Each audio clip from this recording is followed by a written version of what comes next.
we started off like super quality based, and then we realized that we had more scale. Like, hey, we got to be fast too. How do we not compromise here? And that just came down through just specializing. Again, like we don't do a million different things. We do one thing very well for each brand, and we just follow a process.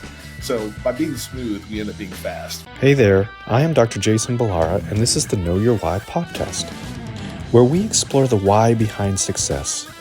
Every week, I meet with real estate investors, veterinary entrepreneurs, mindset coaches, authors, and fitness professionals to uncover their why and how it drives them on the winding road to success. What is your why? Hi, everyone. I'm Jason Balara, and this is the Know Your Why podcast. Today, I'm here with Tyler Dunagin, who is at the crossroads of innovation and leadership. He's founded and scaled multiple seven-figure ventures, consistently driving industry transformation, specifically, it seems, in the housing services industries. So there's a whole bunch of really interesting stuff here, Tyler. As I mentioned, what I like to do is really kind of let you tell the story. So first, though, I'll say thank you for being here. Thanks for coming on the show today. I appreciate you taking the time to come and talk, and it's a topic that's very interesting to me. So thank you for being here today. Of course. Thanks for having me, Jason. I'm excited to get into it and talk about the not so pretty industries that tend to be pretty cool to me. So yeah, right. Yeah, I love it. Maybe not exciting to everyone, but I feel like there is a certain sector of us that just really enjoy the home services type of space. So let's just start with, kind of a bit about your background, what got you there, and kind of where you are today, and then we'll dive in. Sure. So my professional background, I was playing college sports and realized that I had to make some money. Realized NFL was out of reach, and so I got into real estate. I got into single family real estate at first, and I was flipping houses. I eventually built my way up to flipping houses for investors. I initially started off just like handyman services. Hey, my gutters are loose, you name it. But I definitely wanted to be more involved with the house flipping world, and I did that. I had a team I built a team around that. It was going well, but I realized I built a pretty busy job that I couldn't really scale. Either I lacked the skills initially to scale or what have you, or it was the industry or combination of both. I ended up speaking to a mentor about that. And I said, hey, I love what I'm doing because it's on my own accord. And I told myself I wanted to be in real estate, but I'm realizing it's not quite what I had in mind. And that mentor encouraged me to get involved in multifamily apartments. And the only downfall was I didn't really know anything about that. So I was flipping houses in my early to mid 20s. I ended up getting into multifamily property management in my mid 20s based off of my mentor's recommendation. And then I ended up leaving multifamily corporate world in 2018 towards my late 20s to start TurnServe, which is my main company today. And so it was kind of this progression of figuring out what I want to do with my career in order to get to where I am today. So I've always been around real estate in some regard. I've always been around services, supply, or similar things. And recently, tech-enabled services and now products. But really, it was just a continuation. I view it as the first house I ever flipped in my early 20s was the start of my company, even though I started it, years later. So that's my professional background. I launched Turn in 2018, really went to market in 2020, give or take. And what Turn is in a nutshell is we service multifamily property managers. So all the big apartment complexes that you see, half those renters move every single year. And my companies come in, they act together, and we essentially get apartments ready between renters. So apartmentflooring.com, apartmentpainters.com, liquid liner, all of those are what my companies do. And we partner with some of the largest managers in the world. So we're fast scaling. We have multiple brands. We got some private equity money last year. We're in multiple cities today. We have a lot of big partnerships coming out, and I just love talking about it because I get to talk about my team. But in a nutshell, that's been my professional experience leading up to this point, and it's just been a whirlwind in a good way. I can't wait to see what we do next, to be honest with you. Yeah, no, I mean that is cool, and it's funny. I mentioned not everybody sees that world as desirable, but I really do, and I think it's had, kind of a similar thing where it's like I got into real estate on the construction side of things, kind of tried to move away from it and just kept pulling me back. But the idea is, especially if we're talking multifamily apartment management, you're absolutely right. These are going to get turned over about 50% every year. Having, kind of a streamlined service for apartment managers to call on and to get those turns done quickly is huge. It's a problem, issue, whatever you want to call it. It's something that all property management and all apartment owners have. It's just a part of it, right? You're not gonna have someone move out and not do anything to that apartment before the next renter comes in. It's not the expectation. The expectation is to be moving into something that kind of smells like fresh paint and have maybe a new countertop or something like that. But kind of if I'm understanding this correctly, you started it as kind of a holistic service and then spun off additional companies from there that are, kind of the components of a turn. Am I getting that right? Yeah, loosely. So I'll give you the overview about like kind of our structure and why. So when I left corporate America, keep in mind I ended up starting TurnServe to fulfill what I needed on the management side because I couldn't find vendors.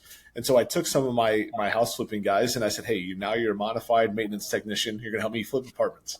And that's how it kind of started. And then I ended up leaving. But yeah, in a nutshell, when I left, it was just me as employee number one, right? And I have a significant other. They would help me clean and all those kind of things until she said I had to pay her, which obviously, I can't expect free work all the time. But in a nutshell, it started off. I wanted to do full unit turns, and that's painting, flooring, you name it, cleaning, all the components. And at first, it sounded really good. But keep in mind, it was still just me at this point, and I had like a couple people that if I got them a good enough lunch, they would show up and help me. And so this whole model really worked well. And if I got two apartments that week, I was like, sweet, I just paid all my bills, let's go. But then we started getting more and more and more submissions. And next thing I know, like I'm kind of panicking because I see like 30 apartments that I'm supposed to do like within the next 2 weeks. And I'm like second guessing my choices, not because I wasn't sure if it would work or not, but because I realized there's a huge demand for it.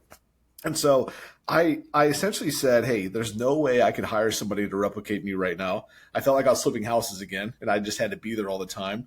And I said, but if I look at everything I'm offering right now, I could probably pick out my top service or two that's most viable that I could teach. And let me try that. And so out of necessity, I stopped doing full turns at first, and I just went one-dimensional. And so it was still called TurnServe, but now I was getting phone calls, and I was like, yeah, I'm just painting apartments now. And like 5 people said, that's cool, but you should change your name if you're not doing full turns. And I was like, you're probably right. And so I decided to focus on paint early just because the unit economics made sense. And really, these apartments, for the most part, are just big rectangles. They're the same size, same shape for the most part, a couple colors. That's about it. So I could teach that. And it was the most viable model for me. And so I quit answering the phone saying, hey, this is TurnServe. All we'll do is paint your apartments. How can I help you? That whole notion right there made me start searching for like, okay, how do I come up with a name for this that's going to fit? I didn't want to abandon what I had started with Turn, but I also wanted to be a little bit specific on the services that we offered. So I read Brian Scudamore's book, Ordinary to Exceptional. And that, for those that don't know, he's the guy that started 1-800-GOT-JUNK. And I really loved his approach with his branding because it was so specific when he started it. 1-800-GOT-JUNK is so specific on it's where you go. It's a phone call. There it is. And I was like, wow, if I can capture that same kind of thought process behind this brand name, something that fit, it holds an identity, but it's also very specific on how you reach us. That's what I wanted to do. And so I just got on Google and I started searching this, hours and hours of searching domains and names. And I landed on apartmentpainters.com that was available. I was like, there's no way like this site's available. And it was. So where I'm going with this is I ended up snagging that website and I said, this is it. This is going to be my painting company name. And we started painting and it was just apartmentpainters.com.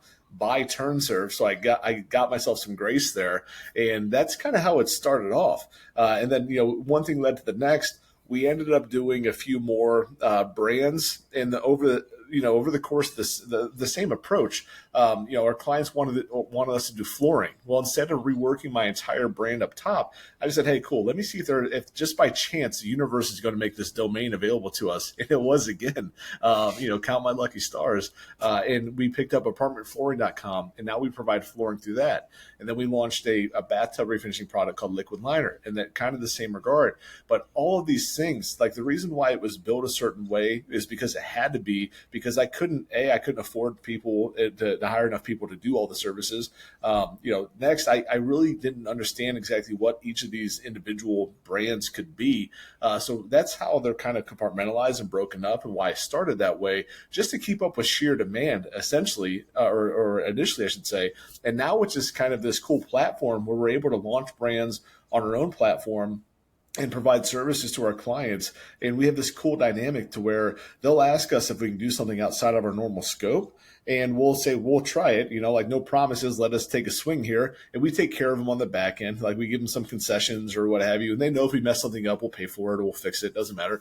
And they say, hey, we can't get somebody, I'm just making this up, we can't get somebody out to clean out our dryer vents today. I was like, okay, cool. Let's try to come up with a service model, see if it fits. And that's naturally just kind of how we end up with the multiple brands. But initially it was just out of sheer just necessity that I focus on one or two services and slowly build out the platform that way. And now in hindsight, it's kind of cool that we did that, because now we have like these 4 or 5 different brands, all self-performing but synergistically together at the same time. And so it's this weird dynamic and platform, but I love it. But that's how we got to where we are today because of that. Are you planning a remodel or construction project? Overwhelmed by the process? Over budget? Extended timelines? Strained relationships? We are all too familiar. At Lark Construction Services, we help homeowners and business owners take control of their construction journey, from reviewing bids and contracts to catching red flags before they become costly mistakes. Our Clarity Audit is a one-on-one expert review of your plans, estimates, or current progress, giving you the peace of mind and a defined action plan to move forward with confidence. Don't let confusion lead to costly errors. Visit larkconstruction.com and schedule your free call today. Lark Construction Services, saving you time, money, and stress. Yeah. It's funny how things happen sometimes, like fortuitously. You run into a problem, make a adjustment, and then kind of works out in your favor sometimes. And that it's not just luck. It's I guess, sort of building that vision and then kind of unpacking it in a way that becomes scalable. And I understand what you're saying. The nice thing about these apartment turns is paint, flooring, and refinishing. Like that's probably 90% of it. Like that's 90%. So you're still doing mostly what everybody needs, and just having it sort of broken up. It's a very, very, very smart business model where it's like you can do one or the other, but also, put the three together. That's essentially a full apartment turn. So it works out well. And that's thanks to the universe that it kind of fell that way. You know what I mean? So very fortunate that's how that had to happen. Yeah. Yeah. So, you mentioned, kind of the branding of it, and this is something that I've actually been diving in a little bit lately myself. My sense, and I don't think I'm necessarily, this is not a unique thought, but my sense is that, the construction world is one that is lagging in the digital marketing space. And so, hearing your story, and I think this is really something that people can take from this, is like there's some real opportunity to take advantage of that. And I feel like we hear about that a lot in hindsight, like, oh, this industry was very mom and pop, and suddenly people came in and modernized it, and now it's this big thing. And I think that the construction space is still, in a lot of ways, still there, still in that mom and pop phase. It's a lot of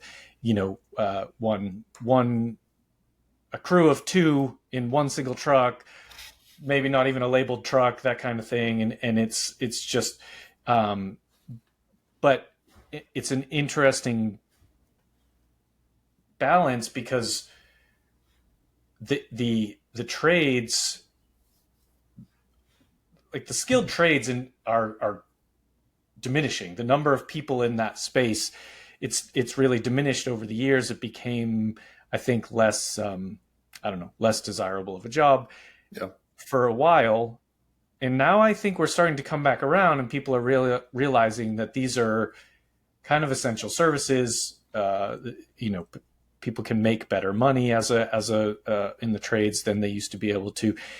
And I just want to kind of get your take on, as someone who's kind of right in it, on some of these things, the marketing opportunities, the I guess the labor piece of it, kind of what are your thoughts around those? Yeah, I think it's one of those things. So it's definitely been a slow to adopt industry and space, right? And you got to ask yourself, like, why, right? And I think about this from time to time. I think it's a combination of a few things. I look at a lot of the people in the space that we play ball in, and there's a lot of exceptional people. There's a lot of good people, even our competitors. Like we're close. I give them props all the time. The biggest value proposition with us is we're able to deliver quality at scale and volume, and a lot of smaller places can't do that because it's a 2 to 3 man per team at best. Right. And when you talk about the volume and the thousands of apartments that get serviced every year, or construction in general, there's not nearly enough good vetted vendors, suppliers, contractors, you name it. There's a handful of them. But for example, a contractor, even a really good one, you think about how hard it is to find one really good person, so to say, that you trust, right? Well, that's great. Even if you had this person on almost full-time payroll, they only work for you, nobody else, they might be able to do 4 to 5 apartment units a week at best. And that's working all night long. And in that world, you need to be able to turn over 30 to 50 a week. That's just reality of it. There's a lot of demand. So it's tough to find that many available, production units, suppliers, whatever it might be. And how does that relate to the marketing side? Well, it kind of comes back down to ability, right? When you do digital marketing, there's always an offer. Well, if that offer requires labor and manual production and all those kind of things, the capacity of that is very low unless you are built in a unique way, or you're able to sell like a marketplace, or you have the sheer amount of volume capabilities behind you or something.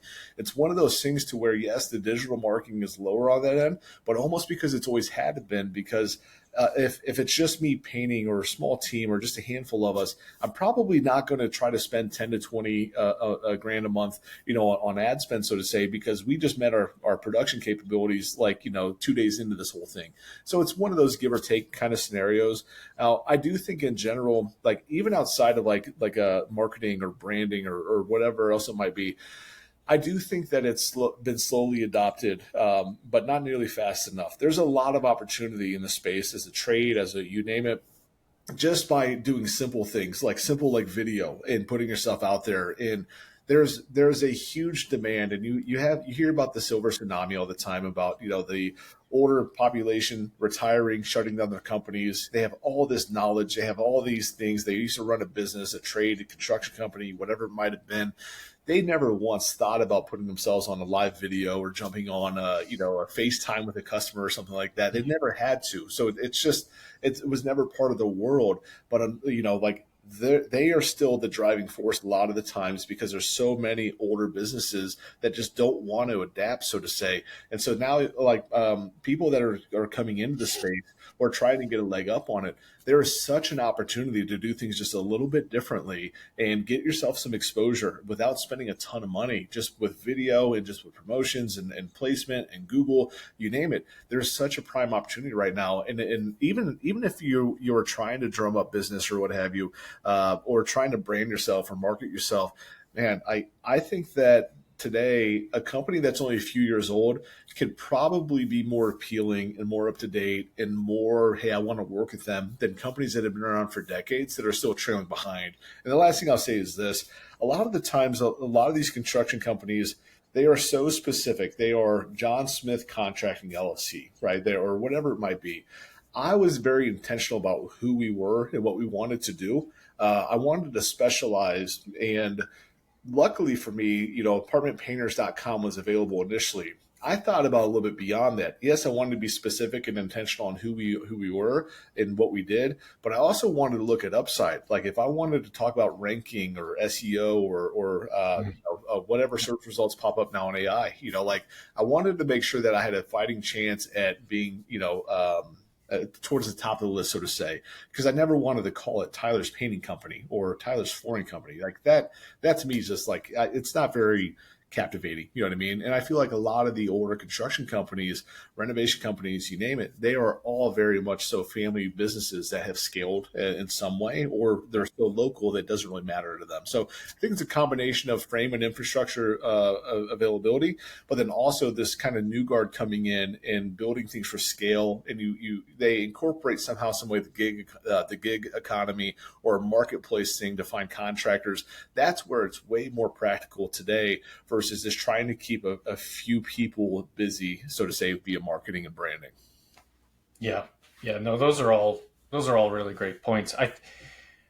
There's a shift, and it's unfortunate because I think, as you said, like some of those guys that have been in the trades for, 30, 40 years that are end of career towards retirement, the amount of knowledge and experience that will be lost if they just disappear is kind of tragic. Like the level of, when you work with one of these skilled tradesmen who's been doing it for a long time, I truly sometimes think like, I have a personal, I've become very close with this contractor, but that works on some of our apartment units. And like, I'm just like, I don't know how you did that. I literally don't know how you did that and made it look so good. And like, just the solutions and the, experience of fixing problems, is just out of this world. And I think your platform, which is what it really sort of seems like you've created, is just this like platform of centralized marketing, and then you can go out and connect with more and more contractors to essentially implement the product. I think that there's a lot to be said for that growth in that space. Essentially, like let's make it easy for these guys that are just been so focused on the craft to be able to market and continue to use their skills where they really like to use them. It's a really, really smart play. You also brought up scale, and I think that's another one of the things. It's, you mentioned the problem for yourself. It was basically you and some friends that you bought lunch, and it's like you just can't keep up scale at that rate. Yep. And that is the problem that I think a lot of contractors, because there's certain levels of comfort, right? Like you can do a certain amount of jobs if it's just you and maybe an apprentice. And then you can do another level of number of jobs if it's, you have 3 trucks and 10 or 15 guys. And then it's like, oh, you got to get to this, very large company to be at the next level. And so making those leaps, I think is hard and uncomfortable for people. But having again that sort of centralized marketing component, I think would allow you to scale more easily and faster. Is that kind of the experience that you've had? Yeah, absolutely. It's kind of all those things I mentioned before, plus everything that you just said. There's a huge demand. There's a huge shortage, right? So following basic supply and demand principle, we are a hot commodity just by default, just by being able to show up and do. If you add on some of our marketing efforts, our branding initiatives, our awareness campaigns, all those kind of things, it's really, we're in this unique driver's seat. And a lot of people aren't even on the bus, and it's just such a prime space for somebody to kind of take over and really just add a lot of value. And for us, it's very much so been, hey, the focus is on what's our message to the world? How do we make an impact? How do we scale this? What's our marketing? All those things, everything that we do is kind of built around that. And for most businesses, that's just, ordinary business is normal, right? And it's, hey, like you need marketing, you need ad spend, you need this. Yeah. In the space that we're in, there's such a huge shortage, while also one of the largest demands around. It's just kind of one of those things to where if we do the core essentials, we are probably a few years, if not decades ahead of most companies in our space just by doing normal business functions. So really it's just unique positioning for us where we get to try and we get to expand and we get to experiment and all these kind of things. But also at the same time, it's just because we're one of the few that are able to get a result from doing those ordinary things that you'd find in, an HVAC or plumbing business or roofing business or what have you. That's kind of built for PE model. You know what I mean? To where it's how many installers can you get? How much ad spend? Cool. It's just a funnel, convert. Here you go.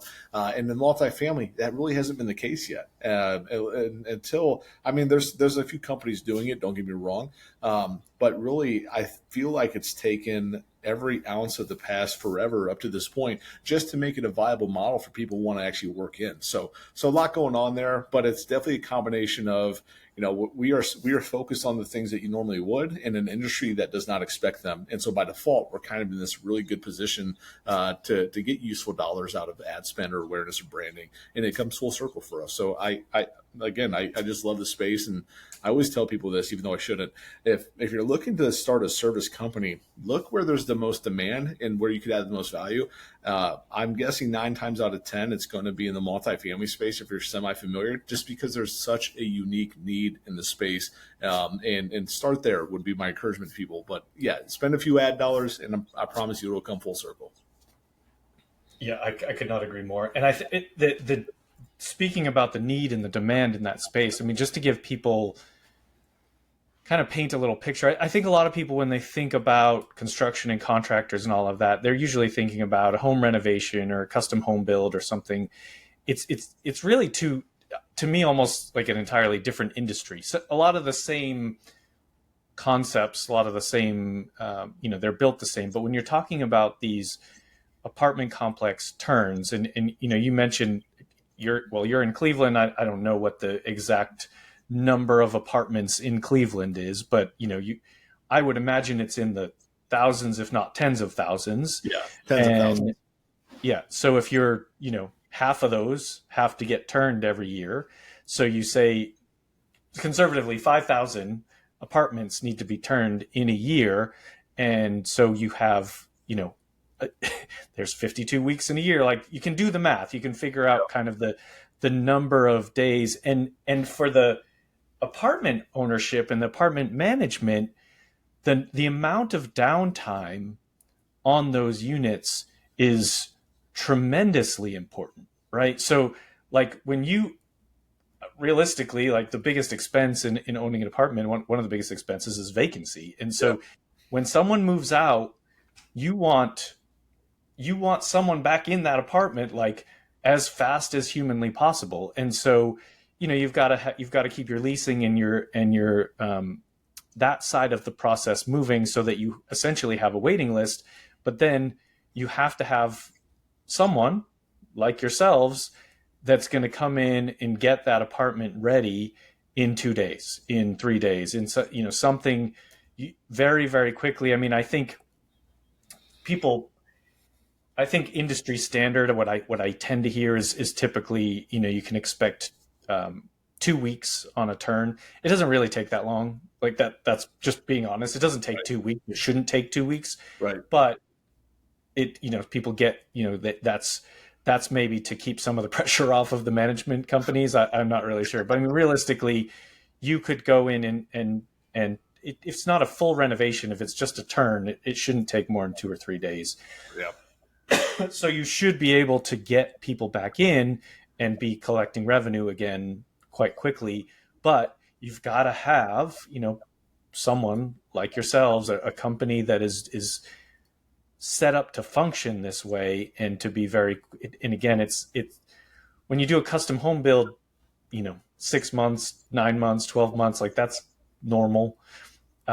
It probably still shouldn't take as long as it takes in that world either. But ultimately this is more of a apartment turns is more of a business process than that custom home build. So Absolutely. I just want to give people a picture of the demand, and maybe you have some better numbers than I do in terms of Yeah. how that works. Yeah, and you said it well. Like custom home building, long process, longer than it should be for sure. But it's very variable based, right? Like there's a lot of moving parts there. Everything is custom. It's slow, and there's a lot of human interpretation that goes into that custom home building space, and that's why it takes so long on top of an ordinary business function. Multifamily, you said it well. Loss to vacancy is one of the leading expenses that is curable every single year for a lot of balance sheets, right? And you look at that and you say, okay, cool. Like obviously everyone wants the same thing, but the issue is they want shorter turns. They want them quick. The issue is, again, there's just not a lot of hands willing to do it or companies built for it. Yeah. And so how we educate our clients, and the reason why we're good partners is because we're able to take turns down from 14, 15 days. And most of our services are 1-day jobs at most. Sometimes we'll have a 2-day job if it's a massive penthouse unit and it needs 3 coats of paint or for whatever reason. But really like clockwork, our liquid liner, that can be done in 2 hours. Our painting is done in 1 day. Our flooring is done in a half of a day. And all of a sudden, if you schedule those things well, you get your unit back within 48 hours tops. Whereas a lot of the other times, you're still on your phone trying to find what contractor you used over on Sesame Street just to see if they're available. And you play that back and forth game. So that side of the street is definitely mission critical. And if you could eliminate or reduce, I should say, vacancy downtime, and you can put an exact equation on, hey, you lost a vacancy here. Here you just lost $600 in rent by going with a cheaper option. Here's this. And then also the other side too. So obviously every vacancy creates an opportunity for a rent growth strategy, right?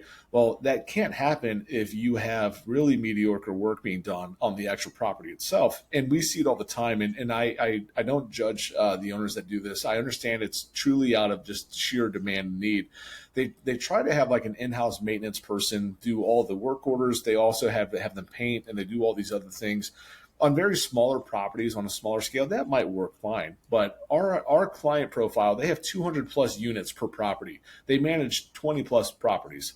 And you can imagine that if you are an overworked maintenance guy that's on call 24/7, the last thing you want to have to do is spend as much energy and focus on painting than you have to, right? And so we see it all the time. Like, so loss to vacancy, that's one to cure, but also asset appreciation and rent growth strategy is another one. So a good turnover, you're able to achieve something, especially when you stay up on it, right? You're able to achieve something. Even a minor rent growth strategy is winning year over year. Like that is huge. Asset appreciation. If you're managing your turns well, you're getting ahead of things before they become catastrophic issues, right? And so all these things said, a good turn partner could truly move the needle on your earnings every single month and drastically reduce your expenses without even thinking about it. Now, how does that relate to a service provider? Well, if you could do any of those things, if you can solve that client's pain points, one of those that I just mentioned, they pair it with convenience and certainty and everything else, and you can make a good value case for it, they're going to go with you all the time. So try to really understand, like, from their perspective of what they need and create a solution for it. That's where you win. You sell through convenience, you win through convenience. If you can bring them more value than cost, that's where you're going to be there. They're going to call you every single day. So that's where you're going to have this incredible demand. Yeah, no, I absolutely agree. I mean, people can do the math, but it's like if you say you're an apartment owner with 1,000 units, and you've got to turn 500 of those every year. Now you have, if you can reduce that vacancy from 1 week or from 2 weeks to 1 week, you're basically you're getting an additional week of revenue on 500 units. Like, that's where the scale really matters, because again, if you're talking about tens of thousands of dollars in additional revenue, and it's very, very meaningful, both in sort of from a cash flow perspective, but the valuation of that property over time too. So it just makes a ton of sense. I really Absolutely. I really love the business model, and I think the I believe in construction, you can compete on 3 things, and it's speed, quality, and price. And it's really, like, I think most people, pick two. I don't know that you can you're not going to be the cheapest if you have the highest quality and the fastest, right? And so, but I think when you're employing someone as a contractor and you're only looking at price, you're going to lose the other two. And I think that's where people really have to kind of dial in and see what's important. If you're not leasing quickly, maybe it doesn't matter. Maybe right? If you don't have a high leasing volume, maybe it doesn't matter if it takes 2 weeks to turn instead of one. But ultimately, in a world, in an environment where you have high leasing demand, this type of scalable turn product is incredibly valuable. So I think it's really a smart move. And you said it well too. So I agree with you. Reflecting on that, speed, quality, or price, right? You can win on those things, you can lose on those things. And I think you said most contractors have two. I'm trying to transcend for a minute. I think that's true for us as well. So we started off super quality based, and then we realized that we had more scale. Like, hey, we got to be fast too. How do we not compromise here? And that just came down through just specializing. Again, like, we don't do a million different things. We do one thing very well for each brand, and we just follow a process. So by being smooth, we end up being fast, right? And so we have quality, we have speed. The one thing that we always hear is, at least initially, the one of the rebuttals is, hey guys, I could pay a maintenance guy to do this for half of the cost. Yeah. And it's like, hey, you're 100% right, but you're not considering the trade-offs. You're not considering the timing. You're not considering all these other things. So I think that's very true now that I reflect on you saying that. I definitely think there's three things to win or lose on, and most companies do two. We probably do two. We definitely check those boxes, and then we mitigate the third box by educating. And hey, here's a value we actually give back to you. So here's why. So yeah, I just wanted to say that. That's a good observation. Yeah, I think it's, I mean, who knows if it applies to every industry, but I think especially in the construction space, like those are the three real competition levers that I think you can pull. You can be the cheapest and you'll win a lot of jobs, but you might probably have to go back and fix a lot of things. You may have, your customers may not be happy with the quality. So I think it's, there are certainly companies that are going to they might be quick and fast. Cheap and fast. But yeah, I think usually getting all three that would be the unicorn contractor. Yeah. Cheap and fast. Those are normally the ones that market us the best. So we normally fix their services quite a lot. So I hope those guys keep at it. Right. Yeah. We fix sometimes good for the other people, but yeah, no, I love the strategy and kind of the way that you've built this, and I think a lot to be said for other people, kind of in the trades and looking at, kind of dialing in on a particular service. I mean, you can think about it from the perspective of the 80-20 rule, right? You get 80% of the value from 20% of the work that's put in, and so you can look at your work pipeline and say, okay, what jobs are we actually, where's our highest margin? Where's our, best return, and focus on those. So it makes all the sense in the world. Tyler, let me switch gears here. I have a couple questions I like to ask every guest. And the first one is based on the name of the show, being Know Your Why. And so I do ask every guest, what is your why? Like I said, I really love your business model and kind of the direction that you're heading there. But what's driving you? What's that, kind of North Star for you? Yeah. So on the personal side, it was very much so. My initial why was curing hardships for myself when I started Turn, right? That's one side of it. Like I built the solutions I couldn't find. And I wanted better quality of life. I wanted convenience. I wanted to be able to do certain things in my work life, and I wasn't able to define that. So initially my why was, hey, just build this and I won't have to find other people to do it. So that was kind of the corporate why, so to say, that's that side. Today, I think, on the personal side, on the individual side, for a while, I'm 35 right now. I definitely think back to the early 20s of me trying to find a purpose and trying to find my way and all these kind of things. And it's very important to have an understanding of, okay, this is why I want to do what I do. And always like clockwork. I feel like the younger guard always says, oh, I want to make a lot of money. Perfect. That's okay. That's okay to do that. That's okay to want that, but it's going to be short lived. You always got to look a little bit deeper than that. And so for me on the individual side, I'm always about making an impact, right? Because I like to stay busy. My brain goes nonstop. I always try to do some solutions, and I had to have some sort of vetting criteria at this point of my life. Like, okay, hey, I can do anything, but I can't do everything. There's got to be some vetting process here. And that's when I started looking at, all right, what can I do that makes the largest impact for a few things, for somebody else, for myself, and my family, right? And so now I kind of look at it and I weigh things in that regard of, all right, what requires the least amount of time but has the largest impact? Let me try that because I can do that a lot more and make it an even larger impact.